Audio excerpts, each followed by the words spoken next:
Ya saudara, sampai siang ini petugas terus menyisir area kebakaran, mengevakuasi korban tewas di balik reruntuhan bangunan. Kami akan menghubungi teman-teman kami untuk mengetahui kondisi terkini. Ada Agisa, kemudian ada Rizka, dan juga nanti ada di RS Polri Mehdi Haryazdi. Kita ke Agisa terlebih dahulu. Agisa, bagaimana proses evakuasi hingga siang ini, Agisa? Ya David, hingga saat ini proses evakuasi dan juga pencarian korban yang terdampak dari ledakan depo Pertamina malam tadi masih terus dilakukan oleh sejumlah personil gabungan baik dari Basarnas, Damkar, TNI, Polri hingga relawan. Namun yang menjadi penghambat ialah karena banyaknya kerumunan warga yang berkumpul di area ataupun dari TKP kebakaran ini, sehingga ini juga menjadi kendala sejak pagi tadi oleh tim evakuasi karena ini menjadi penghambat tim evakuasi untuk melakukan proses pencarian lanjutan. Selain itu David, memang pagi tadi juga dikonfirmasi kembali ditemukan ada 2 jenazah yang meninggal yang ditemukan di dalam bangunan, sehingga korban meninggal ini bertambah dari yang sebelumnya 14, kini berjumlah 16 jenazah yang sudah masuk dan teridentifikasi di Rumah Sakit Polri Kramat Jati. Selain itu juga David, pada pukul 11 tadi 3 mobil pemadam kebakaran dan juga 1 mobil Basarnas ini kembali dikerahkan baik ke lokasi permukiman warga yang terdampak dan juga ke area depo Pertamina. Dan bisa dilihat ini di belakang saya juga pemadam kebakaran masih terus mengantisipasi untuk adanya bara api yang masih menyala begitu. Dan selain itu juga David, proses pencarian ini akan terus berlangsung dengan mengerahkan personil gabungan dari Basarnas, Damkar, Polri dan juga TNI di 2 RW di Kecamatan Koja ini yang terdampak. Dan kami belum mendapatkan data ada berapa jumlah rumah yang menjadi dampak kebakaran dari ledakan depo Pertamina malam tadi. Dan saat ini juga dikonfirmasi ada lebih dari 300 warga dari RT 12, RT 7 yang berada di lingkungan RW 1 dan RW 9 Kecamatan Koja ini yang diungsikan ke sejumlah tempat, yakni berada di sejumlah Masjid As-Solihin, di kantor Kelurahan Rawabadak Selatan, dan juga yang terbanyak berada diungsikan di kantor Palang Merah Indonesia Jakarta Utara. Dan bisa kami sampaikan saat ini memang warga yang datang ini selain warga yang bermukim di sini dan menjadi korban untuk mencari apakah masih ada surat-suratnya yang berharga yang masih bisa diselamatkan atau mencari anggota keluarga yang hilang.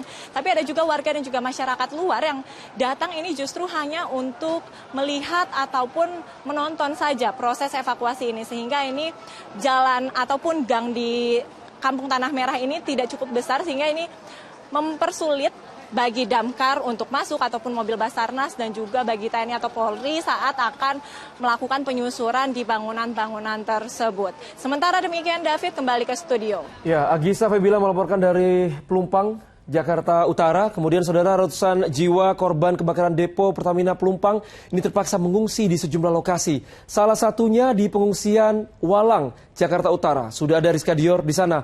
Rizka, penanganan apa saja yang diberikan kepada para pengungsi di sana? Rizka.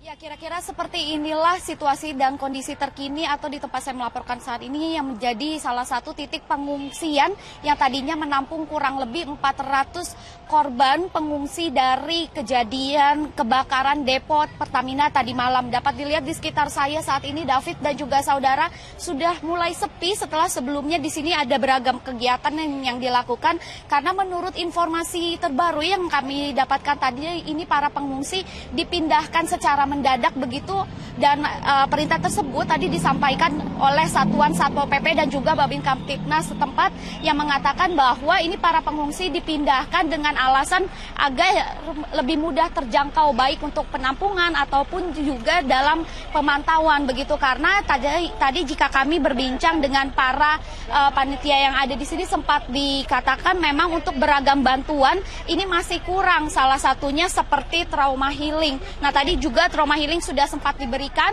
ke anak-anak yang ada di sini karena mayoritas para pengungsi yang sebelumnya mengungsi di sini adalah balita dan juga anak-anak. Kurang lebih ada 400 pengungsi yang ada di sini dan sekarang para pengungsi sudah dipindahkan dan rencananya akan dijadikan 2 titik saja yakni di PMI Jakarta Utara dan juga di lapangan Rawabadak Koja, Jakarta Utara. Nantinya menurut rencana juga informasi yang kami dapatkan sekitar pukul 13.00 waktu Indonesia Barat, PJ Gubernur Heru Tri juga akan mendatangi tempat atau titik baru pengungsian yang ada di lapangan Rawabada Koja, Jakarta Utara. Nah, dapat kami sampaikan juga David dan juga saudara, selain di tempat saya melaporkan saat ini yang nantinya akan dipindah ke lapangan Rawabadak, memang ada titik pengungsian lainnya yakni di PMI Jakarta Utara, di mana jika tadi kami sempat menyambangi kawasan PMI juga tidak jauh karena di sana ada sekitar 300 pengungsi juga yang ditampung di sana, dan sama halnya dengan yang ada di sini, tadinya para pengungsi masih mengeluhkan soal bantuan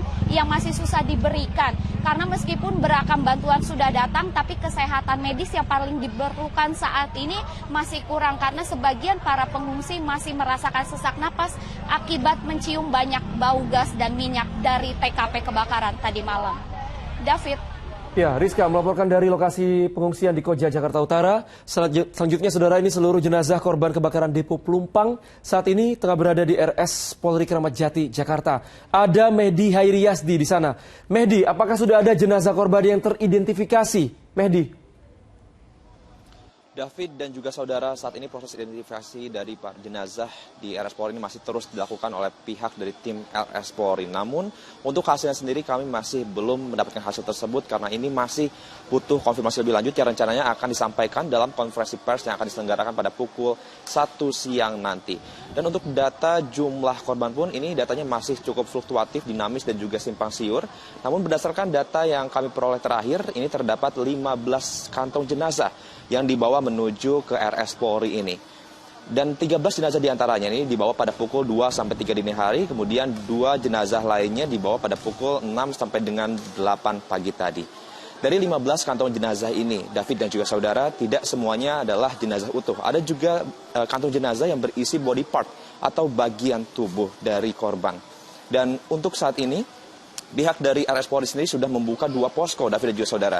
Ada posko antemortem dan juga posko postmortem.